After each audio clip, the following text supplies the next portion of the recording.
میرے محترم بزرگوں اور دوستو،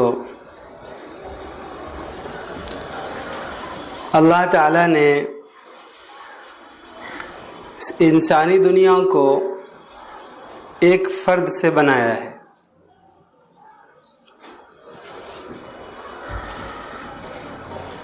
ساری کی ساری دنیا آج اربوں خربوں کی تعداد میں لوگ اس دنیا میں بس رہے ہیں، اور کتنے لوگ جا چکے، کتنے لوگ آئیں گے، وہ سارے کے سارے ایک انسان سے اس کی نسل پھیلی ہے، چلی ہے۔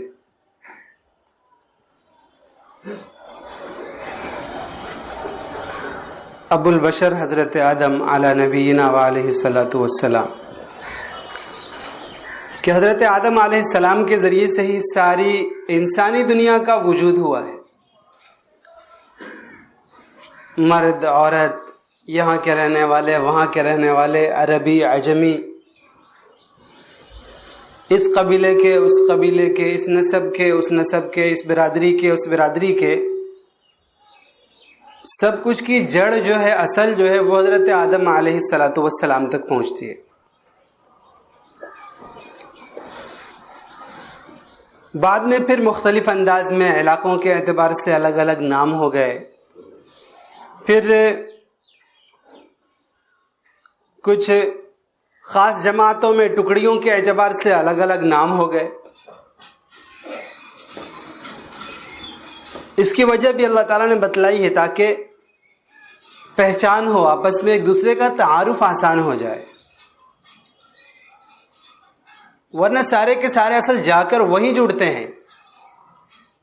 اس دنیا کے اعتبار سے کوئی برادریوں میں دیکھ لیں تو خان ہے، اس کی اصل بھی وہیں چلی جائے گی، کوئی سید ہے، اس کی اصل بھی وہیں جائے گی، انصاری ہے، اس کی اصل بھی وہیں جائے گی، شیخ ہے، اس کی اصل بھی وہیں جائے گی۔ ایسا نہیں کہ الگ سے کوئی شیخ کا کوئی الگ سے کوئی ٹکڑا آیا، وہاں سے پھر بننا شروع ہو گئے۔ انصاری کا نسب کہیں اور جا کر جڑتا ہے، خان کا نسب، سید کا نسب کہیں اور سے جا کر جڑتا ہے۔ یہ سارے ٹوٹتے ٹوٹتے جڑتے جڑتے آخر میں جا کر جو جڑتا ہے وہ حضرت آدم علیہ الصلاۃ والسلام تک جڑتا ہے۔ یہ اصل ہے۔ بقیہ چیزیں وہی کے تعارف کے لیے ہیں، پہچان کے لیے ہیں۔ علاقے کے اعتبار سے بھی الگ الگ پہچان ہے۔ ہم دیکھتے ہیں ایک گاؤں ہے، اس گاؤں میں الگ الگ وارڈ بنا دیے جاتے ہیں تاکہ پہچان آسان ہو۔ ڈاکیا ڈھونڈتا رہتا ہے، کوئی وارڈ نمبر نہیں لکھا ہوا، یہ نہیں لکھا ہوا ہے، یہ پہچان کے لیے، ورنہ پورا گاؤں ایک ہی ہے، لیکن آبادی بڑھی ہے۔ پہلے آبادی کم تھی تو اتنی اس کی ضرورت نہیں ہوتی تھی، لوگ جانتے تھے، علاقے میں کوئی آدمی ہے اس کو جانتے تھے، لیکن اب ایک گاؤں میں نہیں جان پاتے ہیں، اس جاننے کے لیے الگ الگ ٹکڑیاں کی گئی، الگ الگ وارڈ بنائے گئے۔ اسی طریقے سے اللہ تعالیٰ نے اس بنی آدم علیہ السلام کی جو اولاد ہے ان کو مختلف انداز میں ٹکڑوں ٹکڑوں میں، الگ علاقے کے اعتبار سے، الگ باپ کے اعتبار سے، الگ نسب کے اعتبار سے اس کو الگ الگ کر دیا گیا۔ اس میں کوئی کسی کے لیے کوئی فضیلت نہیں ہے، کسی کے لیے کوئی فضیلت نہیں ہے۔ فضیلت کی چیز کیا ہے؟ تو اللہ کے نبی صلی اللہ علیہ وسلم نے ارشاد فرمایا کہ فضیلت کے صرف جو چیز ہے وہ تقویٰ ہے، وہ اللہ سے ڈرنا ہے، وہ اللہ سے تعلق ہے۔ جس کے ساتھ اللہ کے ساتھ تعلق ہوگا وہ افضل ہے، چاہے وہ برادری کے اعتبار سے انتہائی نیچے درجے کا ہو، اور اگر اللہ سے اس کا تعلق نہیں ہے، چاہے وہ نسب کے اعتبار سے انتہائی اونچا ہو۔ حضرت نوح علیہ السلام کا لڑکا نسب کے اعتبار سے انتہائی اونچا، لیکن اللہ سے تعلق نہیں ہے تو اس کی کوئی حیثیت نہیں ہے۔ کہ آزر کا لڑکا نسب کے اعتبار سے ایک بت پرست کا لڑکا ہے، لیکن اللہ کے ساتھ تعلق ہے تو انتہائی اونچے درجے کا ہے۔ تو یہ جو تعلق، یہ جو فضیلت ہے، یہ بڑائی ہے، یہ اللہ کے ساتھ تعلق کی بنیاد پر ہے۔ اس کے علاوہ اور کوئی چیز ایسی نہیں ہے جو کسی کو اونچا بنانے کے لیے ہو، کسی کو نیچا بنانے کے لیے، ایسا کچھ نہیں ہے۔ میرے دوستو بزرگوں، لیکن ہم لوگ کیا ہیں، ایک ماحول میں رہ کر، اور خصوصاً غیر مسلموں کے ساتھ رہنے کی وجہ سے ہمارے درمیان بہت ساری چیزیں، بہت سارے خطوط، حدود قائم ہو گئی ہیں کہ ان کے یہاں تو پیدائشی طور پر حدود ہیں، ان کے یہاں تو پیدائشی طور پر ایسا حد بندی ہوتی چلی آ رہی ہے کہ یہ برہمن ہے، یہ شودر ہے، اور یہ ہے، سب کچھ الگ الگ ایک دم سے، خدا بھی الگ، ان کے مندر بھی الگ، ان کی تمام چیزیں الگ۔ اسلام میں اس کا کوئی تصور نہیں ہے۔ اسلام میں جو تصور ہے وہ صرف اعمال کی بنیاد پر ہے، تقوی کی بنیاد پر ہے، اس کے علاوہ اور کوئی بڑائی کا تصور نہیں ہے۔ اسی تصور کو ہمیں سمجھنا ہے، اسی تصور کو اپنے آپ کے اندر اتارنا ہے کہ بس ہمارے اندر تقوی ہے تو ہم بڑے ہیں، ہمارے اندر اللہ سے ڈرنا ہے تو ہماری کچھ پہچان ہے اللہ کے نزدیک، ورنہ ہم بڑے خاندان سے ہیں لیکن جو اللہ والی پہچان ہے اس سے ہم دور ہیں، تو وہ خاندانی نسبت کوئی کام کی نہیں ہے، اس خاندانی نسبت سے کوئی فائدہ نہیں ہے۔ دنیا میں ہم بظاہر فائدہ اٹھا لیں گے، لیکن بھائی دنیا کا فائدہ اٹھانا تو وقتی ہے، اصل اللہ کے نزدیک جو فائدہ اٹھانا ہے وہ فائدہ اٹھانا ہے جو آدمی ہمیشہ فائدہ اٹھا سکے گا، اس سے وہ فائدہ کبھی ختم نہیں ہوگا۔ ابھی ایک موسم چل رہا ہے شادی بیاہ کا، نکاح کا، اس کا اس کا، یہ آیت جو پڑھی تھی میں نے اس کے اندر عموماً یہ آیتیں پڑھتے ہیں خطبے میں قاضی صاحب، ایسا نہیں کہ یہی آیت خاص ہے، بہت سی دفعہ ایسا ہوتا ہے کہ عام لوگ بھی خطبے کے الفاظ جو ہیں انہیں یاد ہو چکے ہیں، اگر کچھ اور پڑھ دیجئے تو مسئلہ ہوتا ہے کہ نکاح ہی نہیں ہوا، خطبہ دہرانا پڑ جائے گا۔ میرے ساتھ ایک بار ایسا حادثہ ہو چکا، تو یہ خاص نہیں، البتہ بہت اہم آیت ہے، نبی پاک صلی اللہ علیہ وسلم نے اس آیت کی تلاوت فرمائی ہے۔ اس آیت کے اندر یہی بتلایا گیا کہ دیکھو کچھ نسبتیں یہ ہوتی جیسے شادی بیاہ ہوتی ہے، اس کے اندر بھی اونچ نیچ کا ہوتا ہے کہ لڑکا والا یہ سمجھتا ہے کہ ہم بہت اونچے ہیں، ہم جیسے چاہیں مطالبات اپنے منوا سکتے ہیں، اور لڑکی والا بیچارہ دب کر رہتا ہے کیا کریں، ہم لڑکی کے باپ ہیں، لڑکی والے ہیں، ماننا پڑے گا۔ اس آیت کے اندر اللہ تعالیٰ نے یہی ارشاد فرمایا کہ دیکھو تم یہ سمجھ رہے ہو کہ یہ لڑکی والا اور یہ لڑکا والا یہ کچھ بھی نہیں ہے، تم اصل کے اعتبار سے جاؤ گے تو سب من نفس واحدہ، ایک جان سے تم کو پیدا کیا گیا ہے، بعد میں شاخیں بڑی ہوتے ہوتے تھوڑی دوری ہو گئی ہے، ورنہ یہ ہے کہ ایک نفس سے دونوں شاخیں نکلی ہوئی ہے۔ اس کے اندر لڑکا والا لڑکی والا، ہمارے جیسے مطالبات ہم من والے، ہم لڑکی والے ہیں تو جیسے ہمارے اوپر مطالبات ہو ہمیں جھک کر رہنا پڑے گا۔ یہ سارے کے سارے تصورات یہ غیروں کے تصورات ہیں، ورنہ اللہ نے تو کہا ہے اور ہر نکاح میں اس کی تلاوت کی جاتی ہے کہ ایک جان سے پیدا ہوئے۔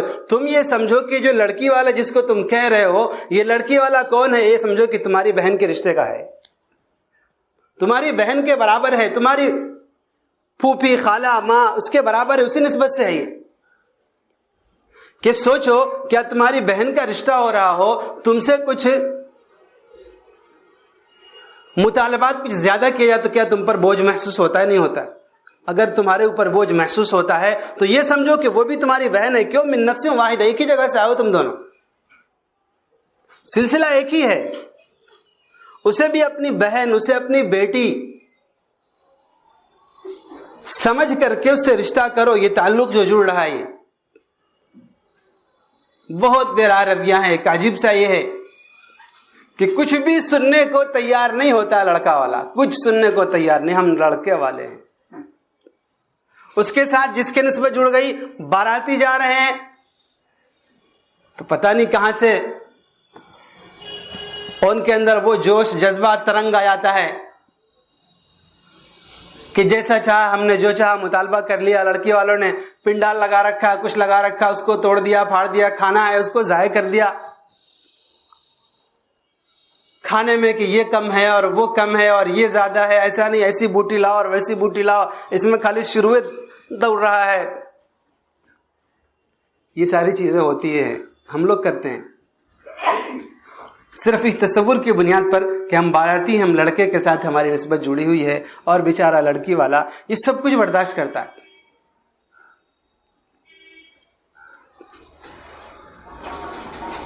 مطالبات ایسے ایسے ہوتے ہیں کہ آدمی بیچارہ، آج یہ حالت ہے کہ لڑکی ہونے پر ایک طرح سے انسان کی طبیعت پر ایک بوجھ سا ہوتا ہے. اسی وقت سے تھوڑی سی بچی جوان نہیں ہوئی، تھوڑی سوجھ بوجھ نہیں ہوئی کہ مائیں گھروں میں اس کے لیے جوڑنا شروع کر دیتی ہیں کہ ڈاکو لوگ بیٹھے ہوئے ہیں، وہ ڈاکوؤں کی جو لسٹ آئے گی، کیا کیا چیزیں دینا ہے، اس میں کچھ کم نہ پڑ جائے تو ماں جو ہے بچپن سے جوڑنا شروع کر دیتی ہے. تو ڈاکو نہیں کہیں گے، کیا کہیں گے؟ چور تو ہوتا ہے چوری کر کے لے جاتا ہے، ڈاکو ہوتا ہے وہ کھلے عام لے جاتا ہے، یہ چاہیے یہ چاہیے یہ چاہیے. فقیر بھی نہیں کہہ سکتے، فقیر تو بیچارہ جو دے دیا جائے مان لیتا ہے، تھوڑا اصرار کرتا ہے پھر چپ ہو جاتا ہے. کہ ڈاکو ہوتے ہیں، یہ صرف یہ سوچ کر کہ ہم لڑکے والے ہیں وہ لڑکی والا ہے. اس کے بعد بہت دنوں تک، بلکہ کہہ لیں کہ سارے عمر یہ سلسلہ چلتا رہتا ہے کہ لڑکی ایک طرح سے دب کر رہتی ہے، بہو آتی ہے. عموماً کہنے کو تو لوگ کہہ دیتے ہیں کہ بہو کو میں بیٹی کی طرح ہم رکھیں گے یا رکھتے ہیں، لیکن دیکھیں گے آپ معاملات کے اعتبار سے، معاشرات کے اعتبار سے تو کم ہوتا ہے. معاشرات کے اعتبار سے ایسا کم ہوتا ہے کہ وہ بیٹی کے جیسا اس کے ساتھ برتاؤ کیا جاتا ہو. جبکہ میرے دوستوں بزرگوں، ہم سوچیں، ہم غور کریں کہ وہ لڑکی کہاں سے آئی ہے. کوئی ہمارے گھر میں پیدا نہیں ہوئی تھی، کوئی ہمارے گھر میں پیدا نہیں ہوئی تھی، ہمارے ماحول میں رہی بہی نہیں تھی وہ، بلکہ اس کا ایک الگ ماحول تھا، اس کی ایک الگ نسبتیں تھی، اس کے الگ باپ تھے، اس کے بھائی تھے، اس کی بہنیں تھی، اس کی وہاں کی سہیلیاں تھی، اس کی ماں تھی، دادی تھی، نانی تھی، ایک پورا کا پورا ایک الگ اس کا سسٹم تھا. ایک دم سے ہم نے وہاں سے کاٹ دیا صرف ایک بول کی بنیاد پر کہ قاضی صاحب نے کہا آپ نے قبول کیا، ہم نے کہا میں نے قبول کیا، اور اس بنیاد پر اس کا سارا پچھلا جو ہے سارا کا سارا رشتہ وہ سب ایک دم سے کٹ گیا. سمجھیے، وہ سب کچھ چھوڑ کر صرف ایک بول کی بنیاد پر اس نے بھی کہا میں نے قبول کیا، ادھر لڑکے نے کہا میں نے قبول کیا، اور یہ ایک بول، اس بول نے اس کے سارے پچھلے رشتے بھلا دیے، ان ساری چیزوں سے اس کا تعلق توڑ دیا. اب وہ ہمارے پاس آئی ہے. اتنا آسان ہے دل کا لگ جانا کیا 2-4 دن میں، 2-4 مہینے میں، 12-13 سال، 18 سال، 20 سال، 25 سال وہ جس ماحول میں رہ کر آئی ہے، اس نئے ماحول میں سیٹ ہو جانا، اس نئے ماحول میں ڈھل جانا اتنا آسان ہے کیا؟ ہم لوگ جاتے ہیں کہیں، مرد جو بظاہر قوا کے اعتبار سے مضبوط ہوتے ہیں وہ کسی نئی جگہ جاتے ہیں، کام کر رہے تھے کہیں اور ٹرانسفر ہو گیا، لوگ ٹرانسفر رکواتے ہیں، کسی اور نئی جگہ جانے میں 1000 بار سوچتے ہیں کہ پرانی جگہ ٹھیک تھی، سب کچھ ماحول سے اور اس سے سب سے جان پہچان ہو چکی تھی، اپنا سا لگتا تھا. ایک چھوٹی سی چیز مثلا بتا رہا ہوں میں، چھوٹا سا کوئی سامان ہمارا غائب ہو جائے، آدمی اس کے لیے پریشان ہو جاتا ہے. قلم ہے 5 روپے کی چیز ہے، لیکن تھوڑا سا ہمارے ساتھ رہا ہے تو ایک تعلق سا، ایک بے جان سی چیز ہے، اس سے ایک تعلق سا قائم ہو گیا. اس کے کھونے پر ہمیں ایک غم سا ہوتا ہے، ہم تلاش کرتے ہیں کہاں چلا گیا میرا قلم. کہ جیب میں 5000 روپے پڑے ہوئے ہیں، خرید سکتے ہیں، لیکن پھر بھی تلاش کرتے ہیں کہ تھوڑے وقتوں کے لیے ہماری اس سے ایک نسبت بن گئی تھی، ہمارے ساتھ وہ قلم رہ رہا تھا، تو اس سے ایک تعلق کی بنیاد پر اس قلم کو ہم ڈھونڈتے ہیں. یہ سوچیں کہ وہ باپ جس نے اس کی بالکل بچپن سے اس کی پرورش کی، وہ ماں جس نے سب کچھ ایک دم بچپن سے اپنا داؤ پہ لگایا، آرام، راحت، چین، سکون، اس سے پہلے اس نے اس کے لیے کتنے غم برداشت کیے، کتنا وضع حمل کی تکلیف، اس سے پہلے حمل کی تکلیف، یہ ساری چیزیں جھیلی، اس کے ایک ایک درد کا خیال رکھا، اس کی ایک ایک بیماری میں اس کا خیال رکھا، اس کے لیے راتوں کو قربان کیا، اس کے لیے نیندوں کو قربان کیا، اور وہ سب کچھ چھوڑ چھاڑ کر کے آپ کے پاس آئی، اور آپ نے دوسرے دن ہی لگا دیا اس پر کہ یہ پہرے داری لگا دی. کیسی ہے؟ ایسی ہے ویسی ہے. بہت دن نہیں ہوتے ہیں, مطلب یہ کہہ لیجیے کیا بولتے ہیں اس کا ہمارے یہاں, چوتھاری یا دونگا کے اس ٹائپ کے جملے سب ہیں. اسی میں اس کے سارے اخلاق کا, اس کے سارے معاشرت کا لوگ سرٹیفکیٹ دینا شروع کر دیتے ہیں کہ اس کی خدمت نہیں کرتی, اس سے بات نہیں کرتی, اور اس سے تھوڑی سی زبان چڑھا کر بات کرتی ہے. یہ وہ سب چیزیں آنے لگتی ہیں. یہ سب سے کمزور پہلو ہے ہمارے یہاں کا.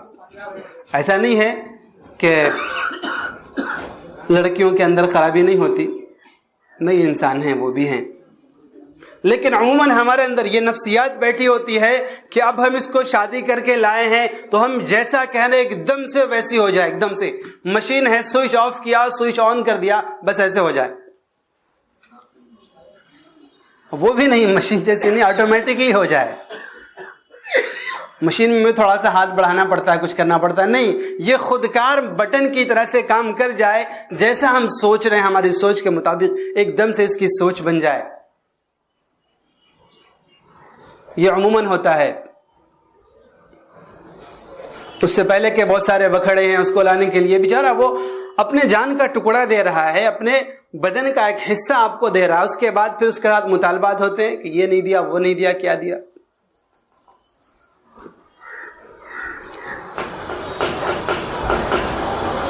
سامان دیا اس نے, چھوٹا سا سامان دے دیا, تھوڑا کمزور دے دیا, تو واپس بھجوا دیتے ہیں لوگ. ایک تو یہ ہے کہ بھائی واپس بھجوانے کے بھائی ہم نہیں, کچھ نہیں لیں گے, ہم الحمدللہ اللہ نے ہمیں دیا ہے, ہم اپنا رکھیں گے. دوسری ایک سوچ یہ ہوتی ہے کہ نہیں, ایسا کوئی یہ دینے والا ہے کوئی, چلو لے جا واپس. آم کی لکڑی کا مسہری دے دیا ہے, ابھی سے گھون لگا ہوا ہے, ایسا ٹیڑھا پٹرا ہے اس کا, اور الماری 4 فٹ کی ہے, 5 فٹ کی 6 فٹ کی ہونی چاہیے تھی. اس بنیاد پر سامان بھجوائے جاتے ہیں. سامان نکال کر کے نمائش کے لیے رکھا جاتا ہے, اس وقت لوگ اسے پٹک پٹک کر دیکھتے ہیں کہ لگن اتنا کمزور ہے. اب موٹر سائیکل یہ والی چاہیے, وہ والی چاہیے. ارے بھائی اس نے آپ کو اپنی سب سے قیمتی چیز دی ہے, سب سے قیمتی چیز دی ہے. کوئی لڑکی دے رہا ہے ہمیں تو اس نے ہمیں اپنی سب سے قیمتی چیز دی ہے. یہ دولت, یہ مسہری اور یہ پلنگ, یہ فریج اور یہ موٹر سائیکل, یہ سب کوئی حقیقت نہیں رکھتے. اس نے اپنے جان کا ایک حصہ دیا ہے. عموماً ہمارے پاس لڑکیاں بھی ہوتی ہیں, لڑکے بھی ہوتے ہیں. کاش ہم دونوں چیزوں کو سدھارنے کی کوشش کریں. لڑکیاں ہیں ہمارے پاس تو اس وقت ہم تلاش کریں گے کہ ایسا ہو کہ بلا کسی لین دین کے شادی ہو جائے, اور نہیں تو مجبوراً دینا ہی پڑتا ہے. جب اپنی باری آئے گی, بہت سارے لوگوں سے سنا میں نے, اور ایسا نہیں مذاق میں, فی الواقع کہ نہیں میں نے اپنی لڑکیوں کو دیا ہے, ہم کیوں نہیں لیں گے, ہم کیوں نہیں لیں گے. عجیب بدتمیزی, عجیب نالاقی, بیوقوفی کہہ لیں کہ مارا کسی نے آپ کو تھپڑ, کوئی دوسرا آدمی جا رہا, جیسے پاگل لوگ ہوتے ہیں, دیکھا ہم نے بہت سے پاگل, اسے کسی نے مارا پتھر پھینک کر کے, تو وہ نہیں دیکھا اس نے کس نے مارا ہے, مجھے کس نے مارا ہے وہ نہیں دیکھا, بلکہ جو سامنے آج کو اٹھا کے لگا دیا. کتا کے بارے میں سنا, ابھی کچھ دن پہلے ایک بچے کو کتا کاٹ لیا. کیا چھیڑا تھا کتے کو؟ نہیں, ہم نہیں چھیڑے تھے, دوسرا ایک لڑکا تھا, وہ ڈھیلا مار کے بھاگا تھا, ہم ادھر سے گزر رہے تھے, کتا ہم کو آ کے کاٹ لیا. تو ایسے ہی کیا ہوتا ہے کہ ایک لڑکے والے نے ہم کو پریشان کیا, اس نے ہمیں ڈھیلا مارا, ہم نے کتا بن کر کے جو سامنے آیا, پھر ہمارے بیٹے کے لیے رشتہ لے کر کے ہم نے اسے کاٹ لیا. نہیں, اگر ہمیں کسی نے برداشت کرنے پر مجبور کیا ہے, ہمیں کسی نے پریشان کیا ہے, تو ہم تو دوسرے کو پریشان نہ کریں.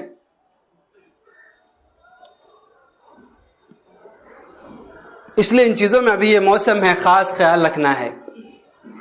مال آتا ہے 2 لاکھ 4 لاکھ روپے, بہت زیادہ مدت تک وہ مال چلتا نہیں ہے. کیا مل گیا ہمیں اس سے؟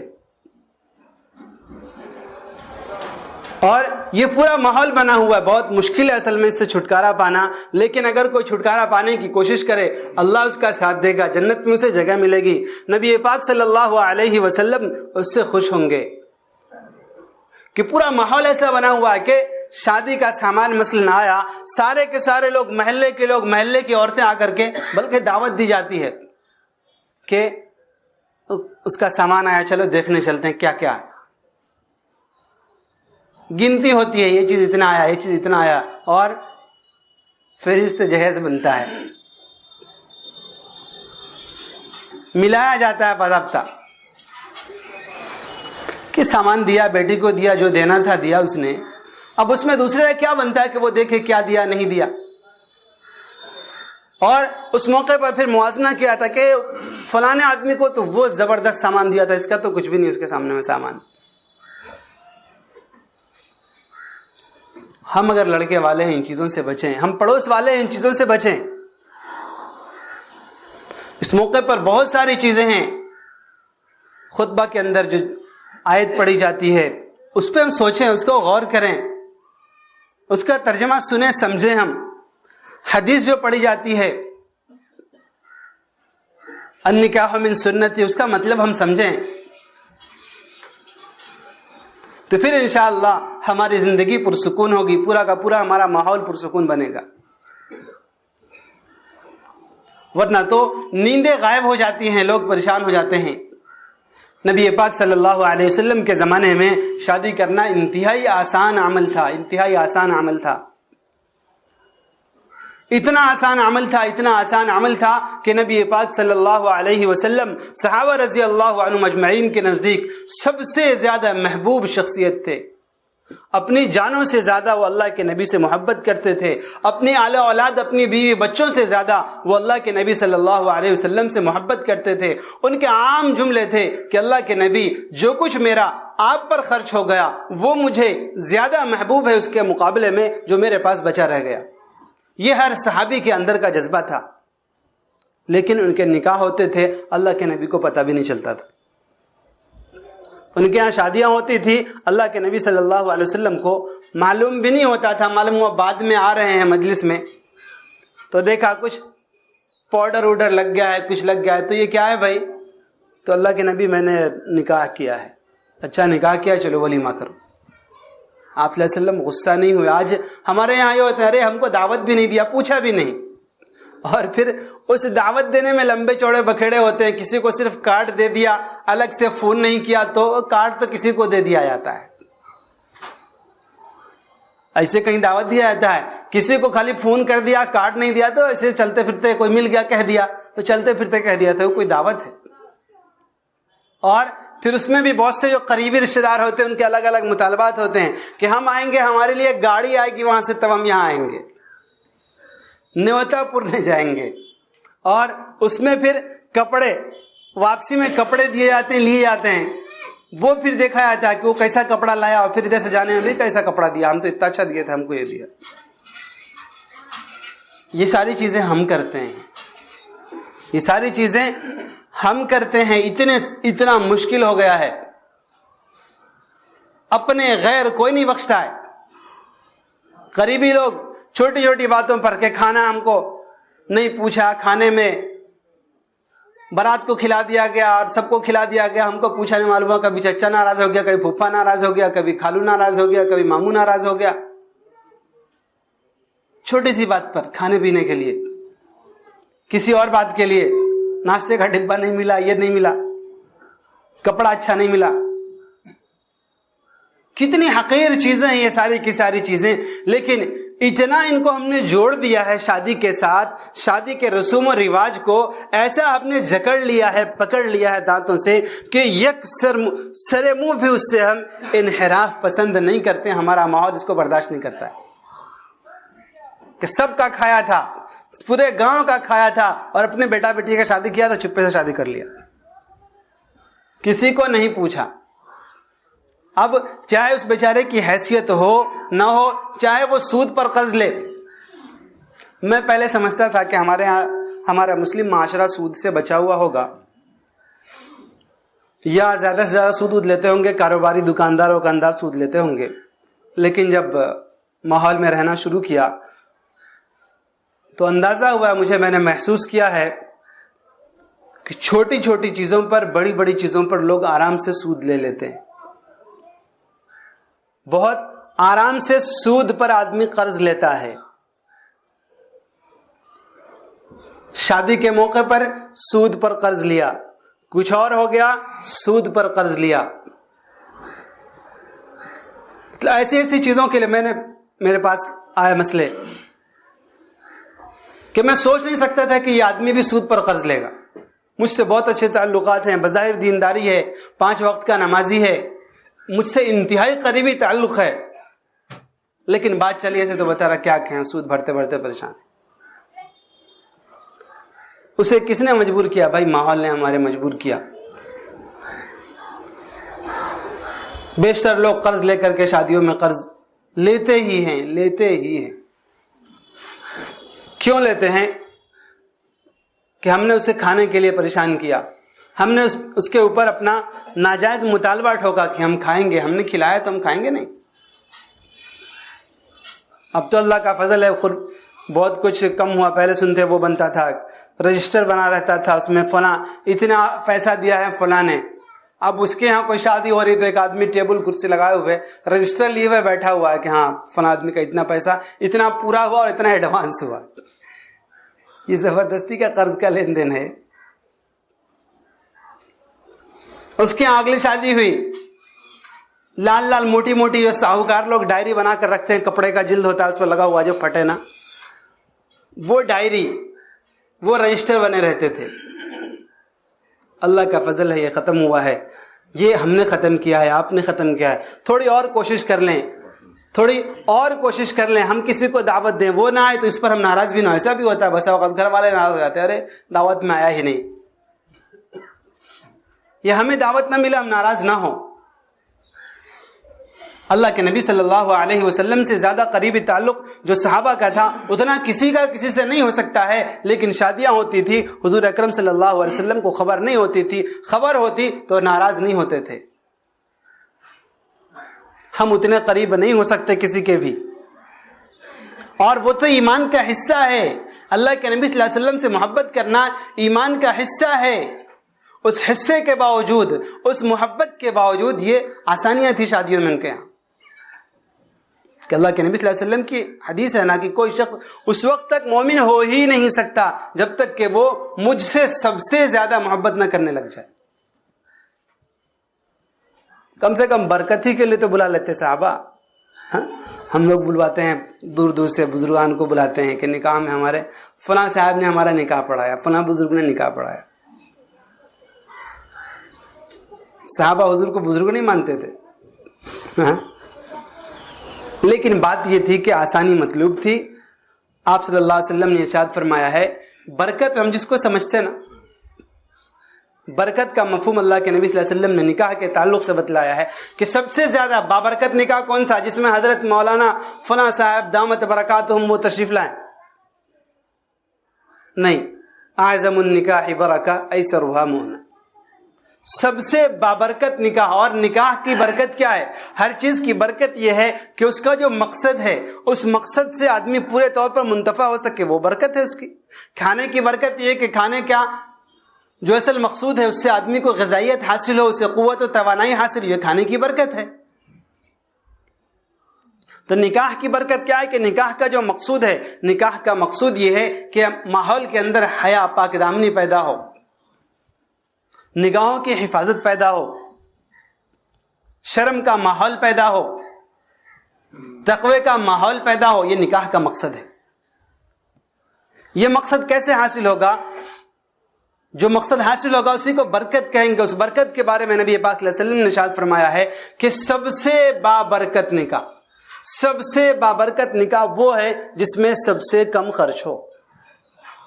سب سے بابرکت نکاح کون سا؟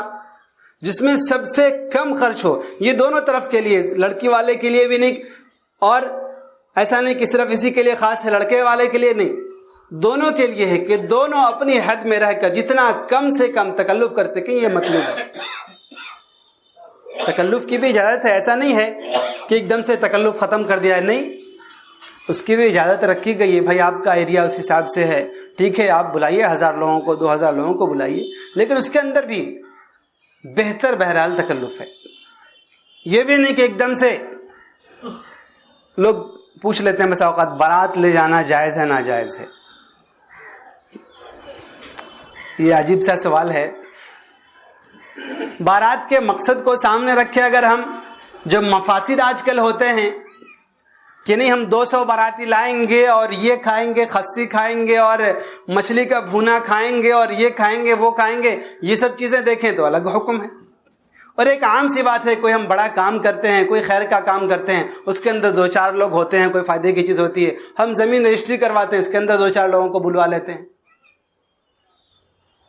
کہ بھائی ایک کام ہمیں ایک فائدے کی چیز حاصل ہوئی ہے، چلو اس کے اندر آپ بھی چلیں آپ بھی چلیں. ایسے ہی نکاح کے اندر ہم 2-4 لوگوں کو لے جائیں، یا اپنی حیثیت کے اعتبار سے بہت سے آدمی ہوتے ہیں جو 2-4 لوگ والے ہوتے ہیں، بہت سے آدمی ہوتے ہیں جو 2-400 والے ہوتے ہیں، گنجائش ہو سکتی ہے. لیکن جو ساتھ میں یہ چیزیں لگ گئی ہیں کہ لڑکی والوں پر بیجا دباؤ، اس اعتبار سے پھر الگ حکم ہے. تو سمجھ جائیے آپ لوگ کہ بارات جائز ہے ناجائز ہے، کیا آپ خود فیصلہ کر سکتے ہیں.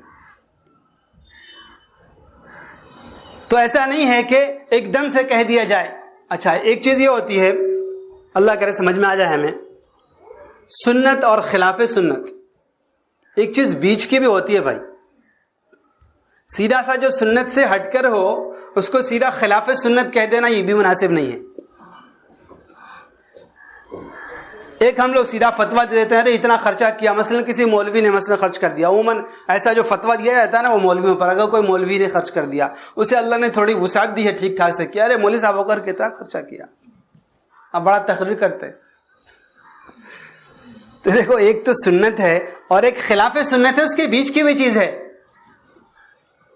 جواز کی بھی چیزیں ہیں، اس کا بھی ہمیں اعتبار کرنا ہے. کوئی کر رہا ہے جائز کی حد میں، اس کے اندر استطاعت ہے، وہ خود چاہ رہا ہے. بہت سی دفعہ ہوتا ہے لڑکے والے چاہتے ہیں بالکل نہیں ہم بارات ایک دم نہیں لے کر آئیں گے، لیکن لڑکی والے کہ نہیں آپ لے کر آئیے. یہ تھوڑا اہتمام کیا، اہتمام کے اندر جائز حد میں رہ کر کے، جائز حد میں رہ کر کے اس نے ٹھیک ٹھاک سا کھانے پینے کا انتظام کیا. اب ہم نے یہ فتویٰ لگا دیا مثلا کسی پر، ارے اتنا شادی میں خرچ کیا ہے کہ اس سے تو 10 غریب لڑکی کی شادی ہو سکتی تھی. ٹھیک ہے ہو سکتی تھی، لیکن ایسا نہیں ہے کہ اس کے اس خرچ کرنے کو ہم ناجائز قرار دے دیں. یہ کہہ سکتے ہیں کہ بہتر ہے کہ آدمی کم خرچ میں، جو میں نے بتایا اعظم النکاح برکہ سروا مونا، کہ سب سے بابرکت نکاح وہ ہے جس کے اندر سب سے کم خرچ ہو. یہ سب سے اہم ہے، یہ سب سے مطلوب چیز ہے. لیکن بقیہ چیزوں کو ہم سیدھے ناجائز کہیں گے جبکہ وہ ناجائز نہیں ہے، یہ بھی مناسب نہیں ہے. اس لیے اعتدال کے ساتھ ہم کوشش کریں کہ اپنے نکاحوں کو، اپنی ان چیزوں کو سنت کے قریب لے جائیں. بہت ساری چیزیں رسوم و رواج ہیں. آج بتاؤں میں ایک بات اسی سے لگتی ملتی جلتی. ان کے یہاں نکاح آسان تھے اس لیے کئی نکاح کرتے تھے. ہمارے یہاں نکاح دشوار ہو گیا اس لیے کئی نکاح نہیں ہوتے. آپ کہیں گے کئی نکاح یہ کوئی اچھی چیز نہیں ہے. نہیں بھائی، آج ہم دیکھ لیں بہت کم ہوتا تھا صحابیات میں یا اس زمانے کے اندر کہ بیوائیں رہتی ہوں یوں ہی، ان کا کوئی دیکھ بھال کرنے والا نہ ہو. آج ہم دیکھ لیں کہ ہمارے یہاں لاکھوں کی تعداد میں بیوائیں ہیں جن کا کوئی پوچھ گچھ کرنے والا نہیں ہے. کیوں کہ نکاح ہمارے یہاں دشوار ہو گیا ہے اور ہم نے یہ سوچ لیا ہے کہ دوسرا نکاح غلط ہے.